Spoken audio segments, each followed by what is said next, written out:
आज हम पढ़ेंगे माउंटेन रेंजेस के बारे में। तो हमारे इंडिया में जो नॉर्थ पे जो जितनी भी इम्पोर्टेंट माउंटेन रेंजेस है उसमें सबसे इम्पोर्टेंट माउंटेन रेंज वही है जिसको हम कहते हैं Himalayan mountain range. Himalaya 3 part में डिवाइडेड है। एक है ग्रेटर हिमालय, उसके नीचे है हमारे पास में मिडिल हिमालय जिसको हम हिमाचल कहते हैं, और सबसे नीचे है शिवालिक। और शिवालिक अभी और बढ़ रही है, ऐसा हम कह सकते हैं। और जो सबसे हाईएस्ट पीक है इंडिया का, that was K2 mountain. Spelling गलत है, इट्स लाइक K2 माउंटेन है, राइट। K2 ये हाईएस्ट पीक है इंडिया का। इसको गॉडविन ऑस्टिन भी कहते हैं।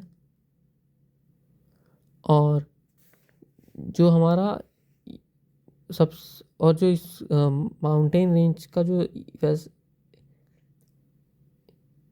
वेस्टर्न पार्ट है उस पर जो माउंटेन है उसको हम कहते हैं माउंटेन नंगा पर्वत।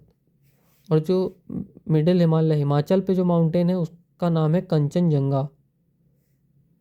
कुछ पाकिस्तान में भी माउंटेन रेंजेस है जैसे कि हिंदू कुश, सुलेमान, राइट, और किरथर। ये 3 इंपॉर्टेंट माउंटेन रेंजेस हैं नॉर्थ में।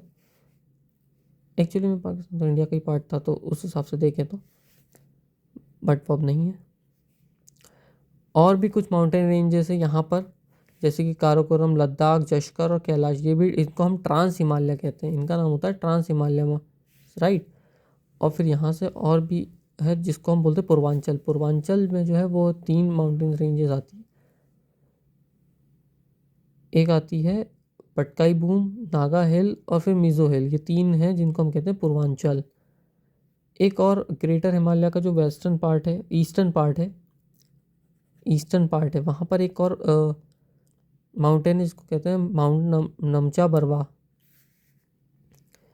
पूर्वांचल के नीचे फिर हमारे पास में जो और नीचे आ जाते हैं अराकान, योमा और फिर अंडमान निकोबार की रेंजेस आ जाती हैं। ये रहे कुछ इंपॉर्टेंट माउंटेन रेंजेस।